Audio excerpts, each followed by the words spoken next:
Hello students, welcome to Math by PMS. This is the part 2 of short type question. So यहाँ पे हम लोग 50 most important short questions देखेंगे जिसके part 1 already आप लोग देख चुके हैं and this is part 2. So let get started. सो ये रहा आप लोगों का क्वेश्चन. ठीक है, आप लोग क्या करेंगे, पहले वीडियो को पॉज कर लेंगे और जो क्वेश्चन है उसको खुद से ट्राई करेंगे. जब नहीं होगा फिर आंसर देखिए या फिर आंसर अपना मैच कीजिए और स्कोर आप कमेंट सेक्शन में बता सकते हैं. ठीक है, so the first question is what is the least value of n such that dn by dxn 1 plus x square whole power m equal to 0. मतलब कब ये डेरिवेटिव 0 हो जाएगा, मतलब वेनियस कर जाएगा.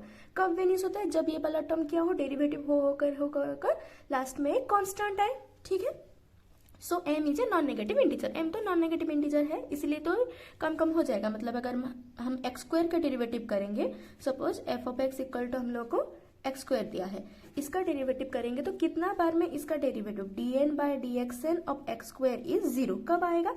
अगर एक बार डेरिवेटिव करेंगे तो आ जाएगा 2x, दो बार करेंगे 2, ओके, थर्ड टाइम करेंगे तो 0, तो थर्ड टाइम में 0 आ रहा है ना. तो जितना पावर होता है x का हाईएस्ट पावर, उसमें से एक ज्यादा डेरिवेटिव करने से 0 आता है. तो इसमें x का हाईएस्ट पावर क्या है, 2 नहीं है. ठीक है, जब ये ब्रैकेट खोलेंगे तो एक x पावर 2m वैल्यू आएगा ना. सो हाईएस्ट क्या है, 2m है. So the answer will B 2m + 1. Okay, next question.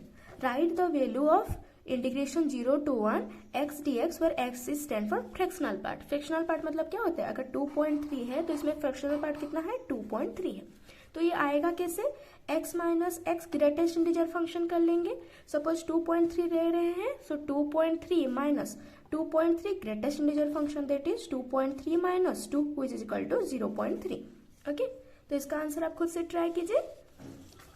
देखिए x इक्वल टू हम लिख सकते हैं x minus x greatest integer function, फिर इंटीग्रेशन ले लेंगे, डिफरेंट एक्स्ट्रा हम लोग इंटीग्रेशन ले लेंगे. x की इंटीग्रेशन हो जाएगा x square by 2 up to 0 to 1 and 0 to 1 में x की वैल्यू कितना होगा, ग्रेटेस्ट इंटीजर वैल्यू 0 होगा.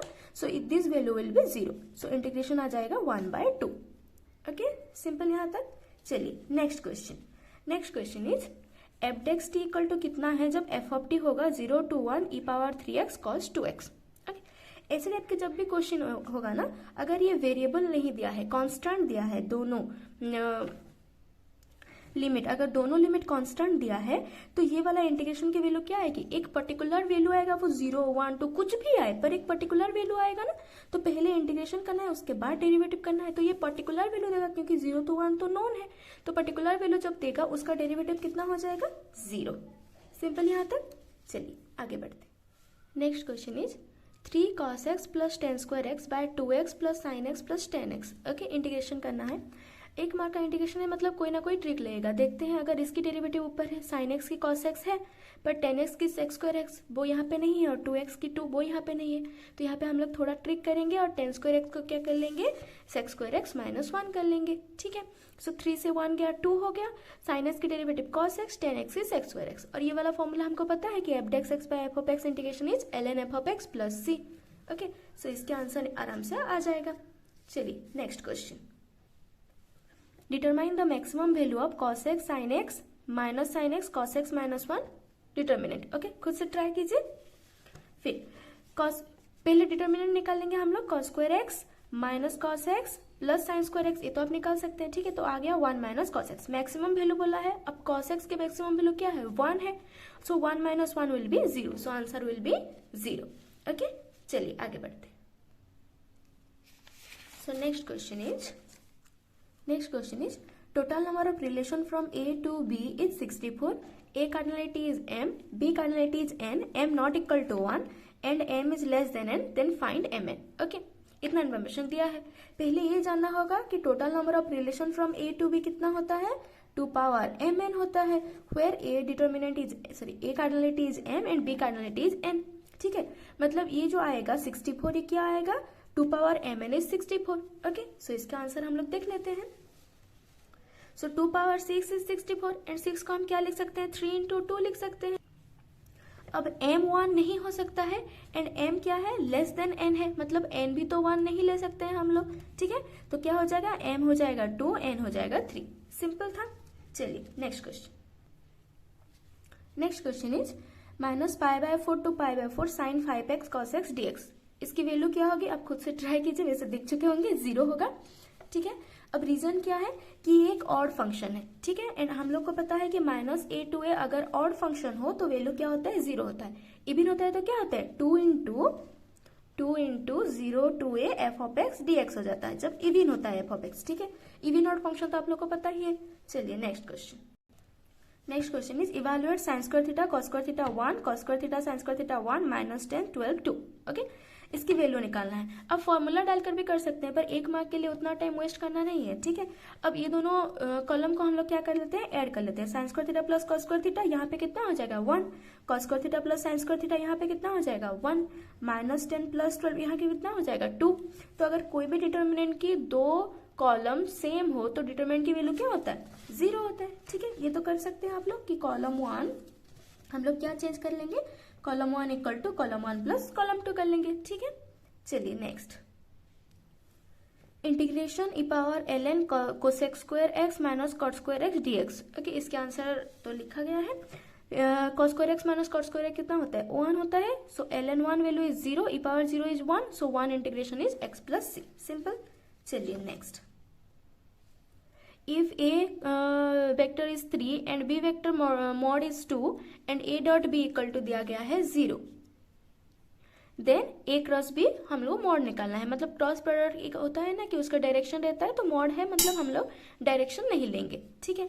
अब अगर a dot b equal to 0 दिया है, इसका मतलब क्या है कि a और b क्या है, परपेंडिकुलर है, ठीक है। आंसर ट्राई कीजिए। नेक्स्ट, अगर a क्रॉस b है तो हम लोग क्या लिख सकते हैं, क्योंकि ये परपेंडिकुलर है, so A B sine theta के जगह पे sine 90 which is value which 1। So direct हम लोग बस इसकी मॉडुलस को मल्टीप्लाई कर लेंगे, 3 into 2, आंसर इज 6, क्योंकि ये वैल्यू तो 1 हो जाएगा साइन थीटा वाला। और यहाँ पे तो मॉड है, मॉड लगा है मतलब एन के मॉडुलस तो हम लोग 1 लेंगे, ठीक है। नेक्स्ट,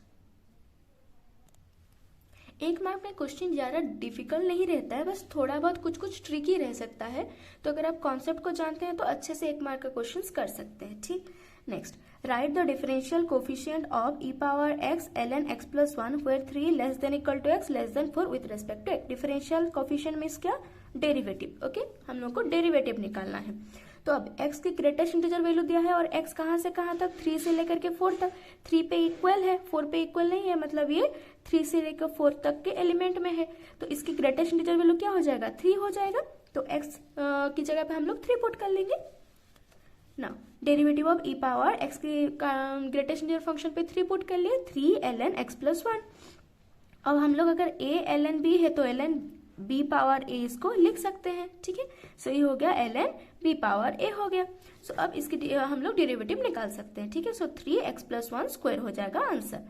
क्यों, क्योंकि e power ln f of x की वैल्यू होता है f ऑफ x, ठीक है। ये थोड़ा बहुत जो कुछ ट्रिक्स है ये तो आप लोगों को पता होगा, अगर नहीं पता है तो नोट कर लीजिए क्योंकि ये बहुत हेल्पफुल होगा। Okay, next, integration dx by cos square x into sine square x कर लिया आप लोग, ठीक है। आपने से ट्राई कीजिए, अभी मैं आंसर बता रही हूँ। अब क्या करेंगे, हम इसको थोड़ा बहुत इजी करने के लिए एक 4 मल्टीप्लाई कर लेंगे और एक 4 डिवाइड कर लेंगे। और ये जो 4 cos square x sign square x है, इसको लिख सकते हैं 2 sin x cos x whole square. Okay, अब इसकी वैल्यू क्या है, ये है sin 2x।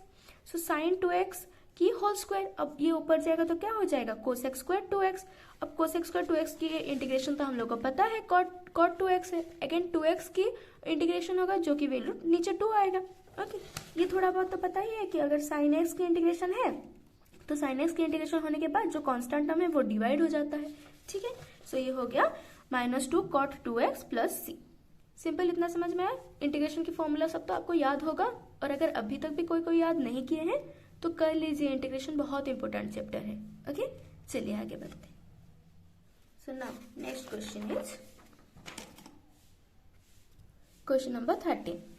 Right the integrating factor of this equation. Okay, differential equation में ऑलरेडी प्लेलिस्ट में है, तो आप लोग नहीं देखे हैं तो थोड़ा देख लीजिए। इंटीग्रेटिंग फैक्टर वाला जो वीडियो है, 2 टाइप के हम लोग डिफरेंशियल इक्वेशन देखते हैं, जो कि dy by dx plus p y equal to q form में होता है, जो कि पी और क्यू क्या होता है, function of x.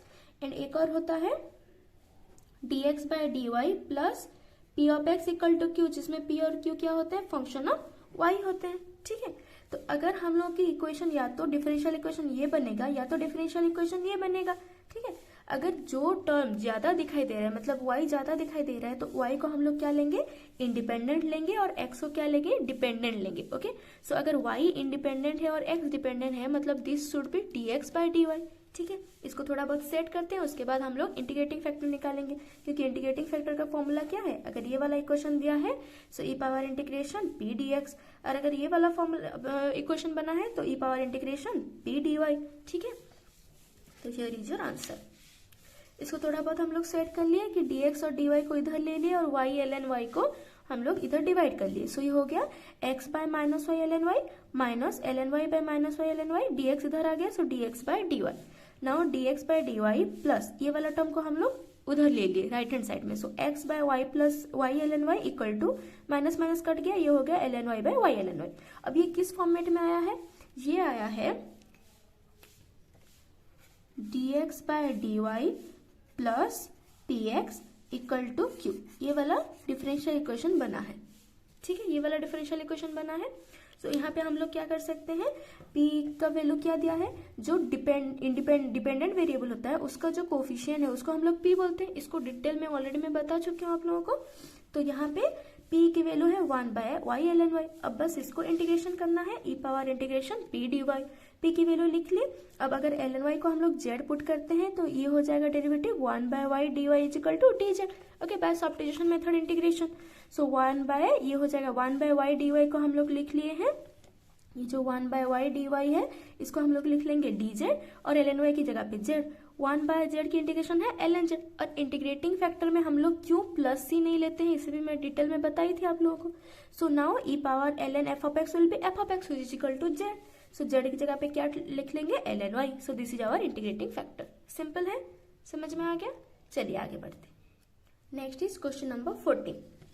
If 2 2 3 f of z dz की वैल्यू 9 है, then write the value of 2 2 3 f of five z d of five z equal to. Okay, value क्या होगा, वही लाइन होगा। क्यों, क्योंकि इंटीग्रेशन में क्या होता है कि अगर integration a to b f of x d x की वैल्यू जो है वही वैल्यू होगा a to b f of y d y. यहाँ पे जो वैल्यू लिखेंगे यहाँ पे वही वैल्यू लिखेंगे। इंटीग्रेशन जब डेफिनेट इंटीग्रल हो हमेशा इक्वली आता है, अगर आप वेरिएबल चेंज करेंगे तब भी। तो यहाँ पे क्या है, जेड की जगह पे बस फाइव जेड है, जेड की जगह पे फाइव जेड है, मतलब बस वेरिएबल चेंज हुआ है, सो वैल्यू चेंज नहीं होगा। Next question, what is the value of omega 21, omega 27, omega 105 and omega 501। Value क्या देगा, जीरो देगा। कैसे जीरो देगा, देखिए।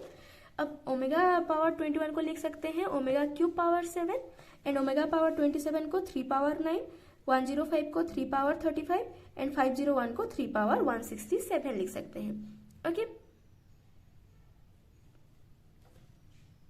अब जब ओमेगा क्यूब की वैल्यू 1 है तो उसकी पावर 7 भी 1 ही होगा, ये भी वैल्यू 1 है, ये भी 1, ये भी 1, सो वैल्यू हो जाएगा 0। Next question is cot x by ln sin x dx की इंटीग्रेशन, तो उसकी डेरिवेटिव ऊपर है तो डायरेक्ट आंसर है ln sin x plus c।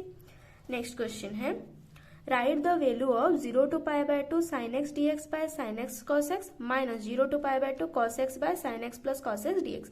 इसको भी आप खुद से कर सकते हैं, खुद से करिए, फिर मैं आंसर दिखा रही हूँ। अब इसको हम लोग क्या लिख सकते हैं, अगर दोनों को वैल्यू सेम ही है इंटीग्रेशन में लिमिट, तो हम लोग मिला करके लिख सकते हैं कि a to b f of x dx minus a to b g of x dx है, तो हम लोग एक साथ लिख सकते हैं कि f of x minus g of x। तो वैसे ही लिख लिए हैं, उसके बाद माइनस हम लोग कॉमन ले लिए ताकि नीचे वाला जो डेरिवेटिव है वो ऊपर हम लोग दिखा सकते हैं। अब साइन एक्स की डेरिवेटिव cos x की माइनस साइन एक्स, यहाँ पे sine x minus cos x बन रहा था, इसलिए हम लोग एक माइनस कॉमन ले लिए हैं। अब इसको इंटीग्रेशन कर लिए and this is the value. Okay, चलिए next, write the particular solution of the equation dy by dx is equal to sin x, give that y equal to pi, y of pi equal to 2। Okay, खुद से कीजिए and then ये answer. dy by dx equal to sin x, मतलब y की value क्या है, एक बार integration ले लेंगे। अब हम लोग पुट कर लेंगे जो पर्टिकुलर सोल्यूशन है y of pi equal to 2। अब y of pi equal to 2 means x की जगह पे हम लोग पाई पुट करेंगे और y की जगह पे 2 पुट करेंगे, c का वैल्यू आ गया। सो this is the particular solution.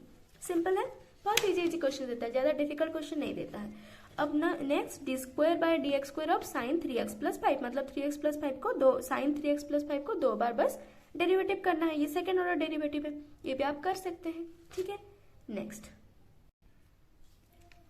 Is 20 number. What is the principal value of sine inverse 1/2 plus cos inverse cos minus पाई/2। ओके, इसके लिए पहले जानना पड़ेगा प्रिंसिपल वैल्यू कहाँ से कहाँ तक लाई करता है। माइनस पाई/2 से लेकर के पाई/2 तक लाई करता है। ठीक है, तो इसका वैल्यू निकालेंगे। अगर माइनस पाई/2 से पाई/2 तक लाई कर रहा है मतलब ये हम लोग का आंसर हो जाएगा।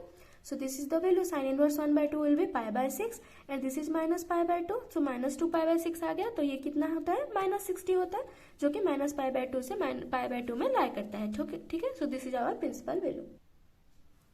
ओके, सो अगर नहीं रहता, ये तो रह गया, अगर नहीं रहता तो हम लोग क्या कर लेते, पाई से वो वैल्यू को माइनस कर लेते। अगर ये वैल्यू पाई से बड़ा है तो उस वैल्यू से पाई को माइनस कर लेते। ठीक है, तो हम लोग का आंसर आ जाता।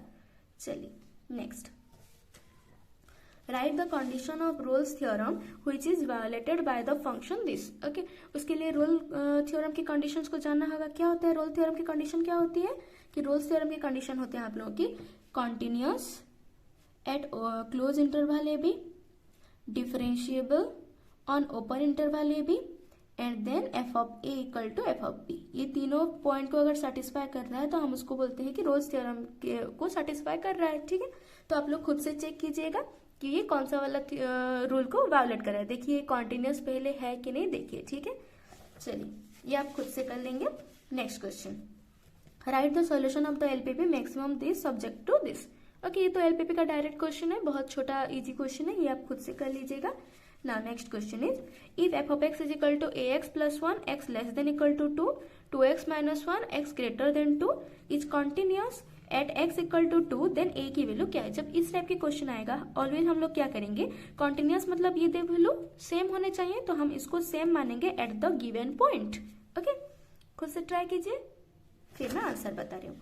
ax प्लस 1 इक्वल टू हो जाएगा, कितना हो जाएगा 2x माइनस 1, दोनों को इक्वल करेंगे एट पॉइंट 2, तो हम लोग x की जगह पे 2 पुट कर लेंगे।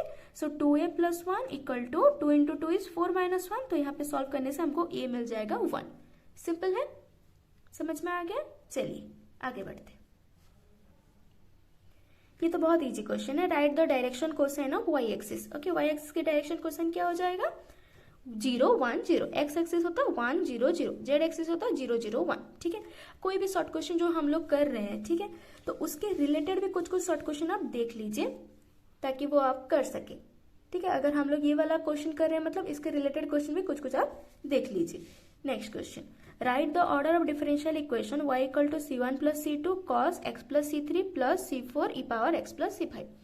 अब जो ऑर्डर होता है ना डिफरेंशियल इक्वेशन का, क्या होता है, number of independent arbitrary constant, यही होता है। ठीक है, number of independent arbitrary constant, तो हम लोग यहाँ पे इंडिपेंडेंट ढूंढेंगे, तो 1 2 3 4 5 5 यही बोलेंगे ना, बट आंसर रॉन्ग हो जाएगा। 5 नहीं है, हमको इंडिपेंडेंट ढूंढना है।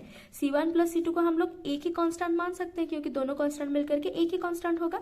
और यहाँ पे ये वाला जो टर्म है इसको हम लोग लिख सकते हैं c4 इंटू ई पावर x इंटू ई पावर c5, ये भी तो कांस्टेंट है। सो c4 और c5 मिलकर के एक और कांस्टेंट बनेंगे, सो उसको हम लोग b लिख सकते हैं।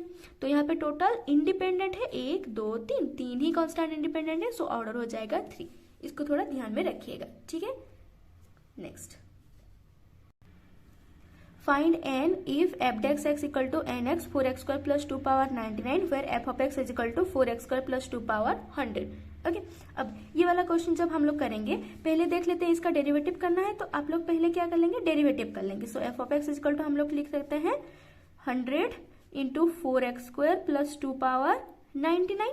अब 4x स्क्वायर का अगेन डेरिवेटिव होगा, so 8x, so 100 into 8 is equal to 800x 4x square plus 2 power 99। तो n की जगह पे कितना होगा, आंसर 800 होगा। ओके, हड़बड़ी में ऐसा नहीं करिएगा कि हाँ 100 है मतलब इधर 100 आएगा तो आंसर 100 हो जाएगा, नहीं, इसको ध्यान में रखिएगा। ओके, सो इसके रिलेटेड मैं एक और क्वेश्चन बता रही हूँ जिसका आंसर आपको कॉमेंट सेक्शन में बताना है। कि सपोज f dash x दिया है n into 3x plus 2 power 99 where f of x is equal to दिया है 3x प्लस 2 पावर 100। ओके, ये वाला क्वेश्चन का आंसर आप लोग कमेंट सेक्शन में बताएंगे। Next, right the value of k where a1 a2 a3 ab1 ab2 ab3 ac1 ac2 ac3 mod equal to k into ये वाला टर्म। अब इसका आंसर आप लोग दीजिए। उसके बाद देखिए, अगर a हम लोग कॉमन लेंगे तो फर्स्ट रो से एक कॉमन आया, फिर सेकेंड रो से एक, फिर थर्ड रो से एक, तो 3 a कॉमन आया, तो k की वैल्यू क्या हो जाएगा, a क्यूब। ओके, इतना समझ में आया। चलिए आगे बढ़ते। Now next question, if 3 to 7x into 5 minus 2 minus 7y equal to 1001, write the value of x and y। Multiply करते जाएंगे, जैसे कि अगर आप लोग सेकेंड रो और फर्स्ट कॉलम को मल्टीप्लाई करेंगे तो इसके साथ इक्वेट करेंगे तो हम लोग को x मिल जाएगा। एंड अगर आप लोग मल्टीप्लाई करेंगे first row and second next column को, सेकेंड कॉलम को अगर आप मल्टीप्लाई करेंगे तो आपको ये वाला टर्म मिल जाएगा, वहां से आपको y मिल जाएगा। ओके, ये आप खुद से कर सकते हैं, वो कर लीजिए। Next, A to B, answer कोई कोई देख लिए होंगे पर अब देखते हैं। ठीक है, 1 to 2 f of x dx की वैल्यू लैम्बडा है, then 1 to 2 f of 3 minus x dx की वैल्यू कितना होगा। ठीक है, आप लोग खुद से करिए, फिर देखिए लैम्बडा ही होगा। क्यों? क्योंकि ये वाला फॉर्मूला हमको पता है कि a to b f of x dx की value a to b f of a plus b minus x dx के साथ इक्वल होता है। डेफिनेट इंटीग्रल में एक प्रॉपर्टी है ना, उसी को ही हम लोग अप्लाई किए हैं। Next is question number 30. What is the value of lambda if 1 omega omega square omega lambda 1 omega square 1 omega equal to 0? Okay. तो अब अगर हम लोग हर रो को ऐड कर लेंगे तो हम लोग को एक कॉलम या फिर एक रो 0 मिल जाएगा। जैसे कि अगर हम लोग कॉलम 1 को चूज करें तो 1 ओमेगा ओमेगा स्क्वायर, ये वैल्यू 0 है। देन लास्ट में 1 ओमेगा स्क्वायर 1 ओमेगा, ये वैल्यू भी 0 है। क्यों? क्योंकि 1 प्लस ओमेगा स्क्वायर की वैल्यू क्या होता है, 0 होता है, cube root of unity. So lambda की वैल्यू क्या होना चाहिए, यहाँ पे क्या मिसिंग है, ओमेगा स्क्वायर मिसिंग है, तो आंसर क्या हो जाएगा, omega square. Next, right the interval in which the function f of x equal to sine inverse 2 minus x is differentiable. Okay, ये वाला क्वेश्चन को ना थोड़ा ध्यान से आप लोग समझ लीजिए, खुद से ट्राई कीजिए एक बार, फिर मैं आंसर बता रही हूँ। अब इसको क्या हम कर लेंगे, एक बार डेरिवेटिव कर लिए, f dash x equal to sine inverse x की डेरिवेटिव क्या है, 1/1 माइनस एक्स स्क्वायर रूट है। डेरिवेटिव सबका फॉर्मूला तो याद होगा ही आपको। तो अब हम इसको डेरिवेटिव कर लिए। अब ये जो फंक्शन की एग्जिस्टेंस पूछा है, मतलब हम लोग को निकालना है कि ये फंक्शन कहाँ पे एग्जिस्ट होगा। तो जहां पे ये जो रूट ओवर की वैल्यू क्या होगी, ग्रेटर देन इक्वल टू 0 होगा, तभी होगा। 0 भी नहीं होना चाहिए क्योंकि 1/0 तो इन्फिनिटी हो जाएगा। So 1 minus 2 minus x whole square should be greater than 0, तहीं पे ही यार ये फंक्शन क्या होगा, एग्जिस्ट होगा। तो हमको बस वही निकालना है कि कहाँ पे ये फंक्शन एग्जिस्ट कर रहा है। ओके, तो यहाँ पे हम लोग लिख लेंगे 2 minus x square is less than 1, inequality हम लोग अप्लाई किए। अब उसकी वैल्यू क्या है कि -1 is less than equal to 2 minus x is less than 1। ठीक है, ये वाला तो हम लोग डायरेक्ट प्रॉपर्टी लगा लिए हैं इनइक्वालिटी की। सो यहाँ पे हम लोग को क्या करना है, हम लोग को एक्स निकालना होता है। सो हम इस इनइक्वालिटी को कैसे सॉल्व कर लेंगे, इसको हम लोग कर सकते हैं -1 is less then 2 minus x is less than 1 दिया है, हमको x चाहिए। तो हम लोग पहले क्या करेंगे, ये 2 को हटाना पड़ेगा, दैट इज -2 करना पड़ेगा हर टर्म में। सो -1 -2 less than minus x less than 1 -2। सो ये हो जाएगा -3 less then minus x is less than -1। अब हमको यहाँ पे x चाहिए तो एक माइनस मल्टीप्लाई करेंगे, माइनस मल्टीप्लाई करने से ये हो जाएगा 3, ये हो जाएगा x, ये हो जाएगा 1। पर जब माइनस मल्टीप्लाई होता है इनइक्वालिटी क्या होता है, रिवर्स हो जाता है। So this is 1 is less then x is less then 3, वही वाला आंसर हम लोग का आ गया है। सो यही है हम लोग का x की वैल्यू कहाँ से कहाँ होनी चाहिए, 1 2 3 ओपन इंटरवल। यहाँ पे क्यों ग्रेटर देन इक्वल टू नहीं लिए हैं, क्योंकि 1/0 की वैल्यू इन्फिनिटी हो जाएगा, तो हमको यहाँ पे इक्वल टू नहीं लेना है, इसलिए बस ग्रेटर देन लिए थे, तो इसलिए यहाँ पे हम लोग को मिल गया ओपन इंटरवल। क्लियर, इतना समझ में आया, आगे बढ़े। चलिए next 32 is write the value of sine inverse 1/3 plus cos inverse 1/3। तो वैल्यू कितना हो जाएगा, आप खुद से निकाल लीजिएगा, वो हो जाएगा π/2। Next, if f(x 2 plus equal to 0 and f(x 2 minus equal to 0 then is f of x is continuous at x equal to 2। Okay, question में हमको yes नो बोलना है, आप खुद से करिए, फिर रीजन भी बताइएगा। रीजन क्या होगा, ये होगा आंसर यस। ठीक है, रीजन क्या हो जाएगा, अगर एफडेक्स 2 प्लस 0 है मतलब राइट हैंड डेरिवेटिव 0 है और लेफ्ट हैंड डेरिवेटिव भी 0 है, अगर 2 माइनस निकालना है that is left hand derivative equal to right hand derivative. जब LSD is equal to RSD होता है फंक्शन क्या होता है, डिफरेंशिएबल, और जब फंक्शन डिफरेंशिएबल होता है every differentiable function is continuous. Simple. Next, -1 to 1 dx by 1 plus x square. ये तो बहुत ईजी क्वेश्चन है, इसका इंटीग्रेशन क्या होता है खुद से आप करिए एक बार। चलिए मैं आंसर दिखा रही हूँ। tan इनवर्स x हम लोग पुट कर लिए -1 to 1, so tan inverse 1 minus tan inverse -1। अब tan इनवर्स माइनस x की वैल्यू होता है minus tan inverse x, so minus minus will be plus, so tan inverse 1 plus tan inverse 1 which is equal to π/2, क्योंकि tan inverse 1 क्या होता है π/4, so π/4 plus π/4 will be π/2। Next question is if a cross b equal to a dot b then write the measure of the angle between a and b। Okay, answer हो जाएगा 45 degree. Okay, ये तो आप खुद से कर सकते हैं। सपोज कीजिए कोई क्वेश्चन नहीं हो रहा है तो आप मुझे कमेंट सेक्शन में बता सकते हैं, मैं उसका आंसर आप लोगों को टेलीग्राम चैनल में प्रोवाइड कर लूंगी। Next question is write the unit vector in r cube which makes an angle 45 degree and 60 degree with positive direction of x axis and y axis respectively. तो answer क्या हो जाएगा, answer हो जाएगा cos 45 1/√2, cos 60 1/2, so 1/√2 i cap 1/2 j cap and -1/2 k cap, और एक +1/2 k cap हो सकता है।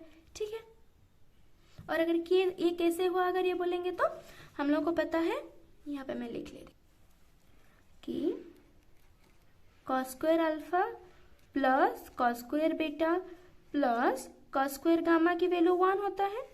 तो अल्फा बीटा दिया है, यहाँ से गामा निकाल सकते हैं आप लोग, यहाँ से गामा निकालेंगे 1/2 आएगा, तो वहां पे पुट कर लिए कि cos अल्फा आई कैप प्लस cos बीटा जे कैप प्लस cos गामा के कैप। अब यहाँ पे रूट जब निकालेंगे स्क्वायर का तो प्लस माइनस में आएगा, इसीलिए एक बार -1/2 एक बार +1/2। ठीक है, चलिए नेक्स्ट आगे बढ़ते हैं। Next is so if p of a equal to 1/2, p of a intersection b equal to 1/3, then what is the probability of a minus b complement। Okay, ये तो डायरेक्ट फॉर्मूला ही बेस्ड है, आप लोग आराम से इसको कर सकते हैं, ये खुद से कर लीजिए। Next, if x equal to +5, मतलब अगर x से कार्डिनलिटी 5 है, then the number of bijective function from the set x to itself. Okay, ये कैपिटल x होगा, गलती से स्मॉल लिखा गया है। ठीक है, सो अब कितना होगा 120 होगा। कैसे होगा, ये है फॉर्मूला। अगर a की ऑर्डर m है तो total number of bijective function क्या होता है m फैक्टोरियल है। ठीक है, next, the number of multiplicative inverse of a non singular square matrix is, बताइए कितना होगा, 1 होता है। Write 2x minus 5y plus 3 equal to 0, y plus 7 is equal to 0 in matrix form. Matrix form में आप लिख सकते हैं। ठीक है, यहाँ पे लिख लेंगे हम लोग मेट्रिक A, यहाँ पे रहेगा हम लोग का x इक्वल टू हो जाएगा राइट हैंड साइड में जो है B। ओके, ये वाला फॉर्मूला फॉर्म तो आप लिख ही सकते होंगे, सो इसको आप खुद से लिख लीजिए। नेक्स्ट, व्हाट इज, ये बहुत इंपॉर्टेंट क्वेश्चन है। ओके, ये वाला बहुत इंपॉर्टेंट क्वेश्चन है। What is f dash x if f of x is equal to this. तो हम लोग क्या करेंगे, जब यहाँ पे जब कांस्टेंट रहता था तो हम लोग पहले देख चुके हैं ऐसा वाला क्वेश्चन, वो 0 हो जाता है, क्योंकि कांस्टेंट में तो कांस्टेंट वैल्यू देगा, उसका डेरिवेटिव 0 होगा। पर जब यहाँ पे वेरिएबल देगा, कुछ नहीं करना है, बस आप लोग की डेरिवेटिव इंटीग्रेशन कट जाएगा और जो भीतर जो फंक्शन होगा उसमें हम लोग पुट कर लेंगे e⁻2t sin 3t, हम लोग बस पुट कर लेंगे जो हम लोग की लिमिट दिया होगा। तो पहले ये पुट कर लेंगे, सो e⁻2x sin 3x minus e⁻0 sin 0, sin 0 की वैल्यू क्या है 0 है, सो बस ये रह गया। तो आंसर क्या हो जाएगा e⁻2x sin 3x। ओके, ये वाला चीज को याद रखिएगा। सब लोग क्या करते हैं, ये 0 वाला पुट करना भूल जाते हैं। अगर यहाँ पे साइन की जगह पे cos होता, यहाँ पे अगर cos होता तो ये वैल्यू अलग आता, तो आप खुद से इसको करिए। सो ये वाला क्वेश्चन अगर दिया होता कि f of x equal to 0 to x e⁻2t cos 3t dt and then find f dash x बोला होता, तो आंसर क्या होता आप कमेंट सेक्शन में बताइए। ठीक है, ये वाला क्वेश्चन भी आप करिए और कमेंट सेक्शन में बताइए। ओके,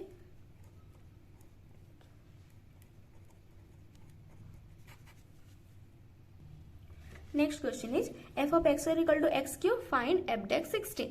ओके, ये आप करिए, फिर मैं बता रही हूँ उसका आंसर। सो आंसर हो जाएगा एफ डेक्स एक्स स्क्वायर की वैल्यू क्या होगा, इसको अगर एक बार डेरिवेटिव करेंगे तो ये हो जाएगा एफ डेक्स एक्स स्क्वायर, फिर एक्स स्क्वायर की डेरिवेटिव 2x और यहाँ हो जाएगा 3x स्क्वायर, जहाँ पे एक x कट गया। ओके, सो हमको मिल जाएगा f dash x square equal to 3/2 of x। अब हम लोग को क्या चाहिए, एफ डेक्स 16 चाहिए। अब 16 का मतलब क्या होता है, 4 का square. F dash x square है, हमको 16 चाहिए, तो हम लोग क्या लिख सकते हैं, 4 स्क्वायर लिख सकते हैं। तो यहाँ पे अगर 4 स्क्वायर डालेंगे तो x की जगह पे 4 डालेंगे, सो 2 दूनी 4 हो गया 6। सिंपल है, यहाँ तक समझ में आया। चलिए आगे बढ़ते हैं। Question number 43, if star is binary operation and a star b equal to a plus b minus 5 then the identity element for z equal to डेक्स। कितना होगा आंसर, 5। ये 5 कैसे होता है बताइए। देखिए इस टाइप का क्वेश्चन ना बहुत इंपॉर्टेंट है, इसकी जगह पे कोई और क्वेश्चन भी दे सकता है। इसको हम लोग सॉल्व कैसे करेंगे आप लोग देख लीजिए। इसको हम लोग सॉल्व करेंगे, हम लोग को पता है बाइनरी ऑपरेशन में अगर आइडेंटिटी ढूंढना है मतलब a स्टार इक्वल टू कितना होना चाहिए, a होना चाहिए। a स्टार b कितना है, a प्लस बी माइनस 5, तो a स्टार e कितना होगा, a plus e minus 5 equal to क्या होना चाहिए, a होना चाहिए। a कट गया तो e की वैल्यू क्या है, 5 है। सिंपल है, ठीक है। चलिए आगे बढ़ते हैं। If ABC triangle with sides ABC then A cross C plus B cross C की वैल्यू कितना है, 0 है। ये तो डायरेक्ट क्वेश्चन है, बहुत इजी है, आप लोग कर सकते हैं, ठीक है। और अगर कोई क्वेश्चन नहीं हो रहा है तो आप लोग मुझे कमेंट सेक्शन में बता सकते हैं। अब how many straight line in space through origin equally incline to the coordinate axis. Answer कितना हो जाएगा, 4। ये कितने आता है कि अगर स्पेस बोला है दैट मीन्स आर क्यूब है, आर क्यूब में क्वाड्रेंट कितना रहते हैं, ये है आर क्यूब, ठीक है। आर क्यूब में कितना क्वाड्रेंट होता है, 8 क्वाड्रेंट होता है, so 8/2 which is equal to 4। Okay, और अगर बोला होता R2 में ढूंढना है, सपोज ये वाला बोला होता कि हम लोग को R2 में ढूंढना है। R2 में क्वाड्रेंट कितना होता है, 4 quadrant, so 4 quadrant by 2 equal to answer हो जाता है 2। अगर ओरिजिन से गया है बोला हो तो, ठीक है, इंक्लाइन करके सेम इन स्पेस में इक्वली इंक्लाइन करके दिया होता तो क्वाड्रेंट बाय 2 कर लेंगे। Okay, simple. Next, find the value of k for what value of k x minus 3/2 equal to y plus k by minus 1 equal to z plus 1 by minus 5 lie on the plane this। Answer कितना हो जाएगा आप लोग ये खुद से निकाल सकते हैं, इक्वल टू 2 हो जाएगा। ओके, कैसे करेंगे, कोई भी अगर होता है x माइनस ए, सपोज कीजिए x minus p by a equal to y minus q by b equal to z minus r by c. Okay, तो कोई भी पॉइंट जब लाइन में निकालते हैं इक्वल टू हम लोग कांस्टेंट मान लेते हैं, तो एक x की वैल्यू होता है am प्लस p, वैसे y की वैल्यू z की वैल्यू निकालेंगे, इक्वेशन में हम लोग सेटिस्फाई करेंगे और वहां से k का वैल्यू मिल जाएगा, वही है आंसर। ओके, क्योंकि यहाँ पे k दिया है, इक्वल टू हम लोग m मान लेंगे, x y z निकालेंगे, यहाँ पे पुट कर लेंगे प्लेन के इक्वेशन में, तो k की वैल्यू आ जाएगा। Okay, next, if a plus b mod equal to a minus b होता है तो relation between a and b क्या होता है, अगर दोनों का मॉड सेम है तो ये वाला होता है a is perpendicular to b। Okay, ये भी इजी है, वेक्टर का क्वेश्चन है, आप लोग कर सकते हैं, और अगर नहीं हो रहा है तो आप मुझे कमेंट सेक्शन में बता सकते हैं। नेक्स्ट हम लोग का क्वेश्चन है 48 number is a mod equal to dash when adjoint of a determinant equal to 64 and order is 3। जब ऑर्डर 3 दिया हो तो a डिटरमिनेंट की वैल्यू क्या होगा, आंसर क्या हो जाएगा, प्लस माइनस 8। कैसे होता है, इसके लिए एक फॉर्मूला है, वो फॉर्मूला है adjoint of a equal to a determinant power n minus 1। ये वाला फॉर्मूला होता है, जहां पे n क्या होता है, n होता है ऑर्डर। ओके, ये वाला फॉर्मूला अगर आप लोग अप्लाई करेंगे तो आंसर इजीली आ जाएगा। कैसे आ जाएगा, देखिए एडजॉइंट ऑफ a कितना दिया है, 64 दिया है, equal to a cardinality n is order, order is 3 minus 2, that is a is equal 3 minus 1, sorry that is 2। 64 जब निकालेंगे तो क्या हो जाएगा, डिटरमिनेंट प्लस माइनस 8 आएगा, इसलिए प्लस माइनस 8 लिखा है। Next, maximum value of y2 where y is equal to sine square x into cos square x is dash. Maximum value मतलब ये मैक्सिमम मिनिमम का क्वेश्चन है, y2 means what, second order derivative, तो आप लोग second order derivative निकाल के easily ये क्वेश्चन को कर सकते हैं। Then last question is find the point of intersection of the line and the plane is dash. Line क्या दिया है, x minus 1/1 equal to y plus 2/3 equal to z minus 1/-1, and plane क्या दिया है 2x plus y plus z minus 9 equal to 0। Okay, ये भी बहुत easy question है, कैसे करेंगे, सिंपल है, यहाँ से हम लोग मान लेंगे this is equal to suppose हम लोग के मान लेंगे, ठीक है। जो लाइन दिया है इक्वेशन ऑफ लाइन दिया है x minus 1/1 equal to y plus 2/3 equal to z minus 1/-1 equal to k मान लेंगे, x y z निकल जाएगा। x y z को हम लोग प्लेन के इक्वेशन में सेटिस्फाई करवाएंगे। सो k की वैल्यू निकल गया, उसके बाद x y z निकालेंगे। जैसे x इक्वल टू आया k प्लस 1, इसके साथ इसको इक्वेट करेंगे। फिर y इक्वल टू आया 3k माइनस 2, इसके साथ इसको इक्वेट करेंगे। फिर z इक्वल टू आया माइनस k प्लस 1, इसके साथ इसको इक्वेट करेंगे। ओके, सो x y z मिल गया, यहाँ पे पुट कर लेंगे, तब k की वैल्यू मिल जाएगा। अब k की वैल्यू पुट करके x y z निकालेंगे, वही है आंसर। सिंपल है, थोड़ा सा बस कैलकुलेशन है, पर आप लोग कर सकते हैं। So these are the most important 50 question. तो आप लोग सारे क्वेश्चन को प्रैक्टिस कीजिए और 50 में से कितना क्वेश्चन आप सही कर पाए मुझे कमेंट सेक्शन में जरूर बताइए। और अगर किसी का नहीं हो पा रहा है तो वो लोग थोड़ा प्रैक्टिस कीजिए, क्योंकि अभी भी टाइम है। ठीक है, अभी तक तो आप लोग को कोर्स खत्म हो गया होगा एक बार, तो अभी आप लोग क्या ज्यादा से ज्यादा प्रैक्टिस करेंगे तो मैथ आपको इजीली कर पाएंगे आप लोग। ठीक है, and that is it for today and thanks for watching.